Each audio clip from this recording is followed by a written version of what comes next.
ये कहा कि जो है जो गलत किया है, डैमेज किया है आरएसएस और बीजेपी ने, उसको अंडू करने का वक्त है और हम जल्दी अपने गोल पर पहुंच जाएंगे। लेकिन बीजेपी और आरएसएस पूरी तरीके से हमलावर हैं।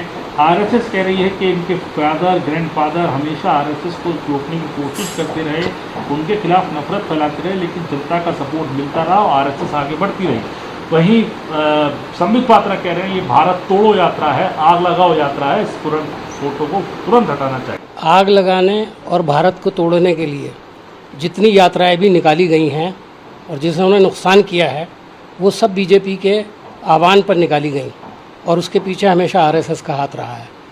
जहाँ तक एक नेकर के जलाने के वाक़े की बात है, एक तस्वीर है जो दिखाई गई है, तो वो नेकर तो पहले ही उतर चुकी है, वो तो पेंट की शक्ल ले चुकी है। इतनी परेशानी क्यों है आज की तारीख में इनको? और अगर एक ट्वीट हो गया तो आरएसएस को लग रहा है जैसे उसका वजूद ख़तरे में पड़ गया। इसी से साबित होता है कि आरएसएस और भारतीय जनता पार्टी के छोटे और बड़े लीडर मुसलसल राहुल गांधी के ज़रिए की जाने वाली भारत जोड़ो यात्रा से खौफजदा हैं और वो जानते हैं कि उनके तोड़ने का एजेंडा जो है वो इस यात्रा से टूटने वाला है। सर, तेजस्वी सूर्या जो उनके मेंबर पार्लियामेंट है, वो कह रहे हैं ये वायलेंस को बढ़ाने की एक कॉल है। 84 में किया, कार सेवकों के साथ किया, 2002 में गोधरा के अंदर 59 कार सेवक मारे गए और कांग्रेस जो है और खासकर राहुल गांधी हैं वो इंडियन स्टेट के खिलाफ लड़ रहे हैं। कांग्रेस पार्टी अंग्रेज़ों के खिलाफ लड़ने वाली पार्टी है। इंडियन स्टेट तो उसने खुद चलाई है, वो कैसे अपनी ही स्टेट के खिलाफ कार्रवाई कर सकती थी या चला सकती थी इस तरह का कोई भी तहरीक?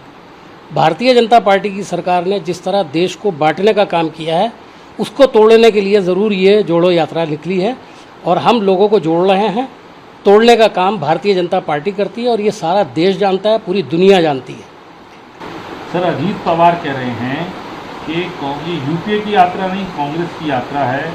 ये भी कह रहे हैं कि उनसे डिस्कस नहीं किया गया क्योंकि उनसे पूछा गया था कि 2024 में इससे मजबूती मिलेगी, तब उनका बयान आया। वहीं विपक्षी फ्रंट की बात करें तो दूसरा फ्रंट एक और ये है कि जहाँ पर लालू यादव और जो तेजस्वी यादव का बयान आया है कि लालू यादव और नीतीश कुमार जो हैं वो जल्द ही सोनिया गांधी से मिलेंगे, तो क्या माना जाए?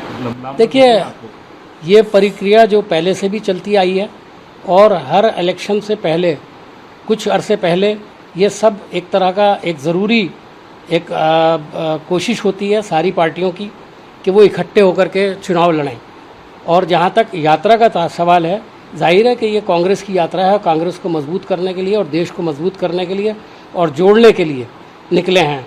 हम आम आदमी से बात कर रहे हैं क्योंकि आम जनमानस जो है वो भारतीय जनता पार्टी की बांटों वाली नीति जो है उसका नुकसान उठा रही है और कांग्रेस पार्टी चाहती है कि इस नुकसान की भरपाई हो और लोगों के दिलों में जो एक दूसरे के खिलाफ नफरत फैलाने की बीजेपी और आरएसएस कोशिश कर रहे हैं उसको ख़त्म किया जाए और लोगों को आपस में मिल कर के एक साथ चलने का आह्वान किया जाए, उनकी तरबियत की जाए, उनसे बातचीत की जाए। और ये काम राहुल गांधी अपनी यात्रा के दौरान जगह जगह पर रुककर शाम को मीटिंग्स में, दोपहर को मीटिंग्स के अंदर कर रहे हैं।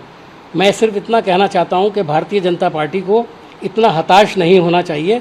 ये एक ऐसा यात्रा है जिससे देश का भला होने वाला है। अगर वो इसकी मुखालफत कर रहे हैं और इसको भारत तोड़ो यात्रा कह रहे हैं तो बेसिकली हम ये मानते हैं कि पूरा देश अच्छी तरह से जानता है कि वो जो कुछ कह रहे हैं वो गलत है।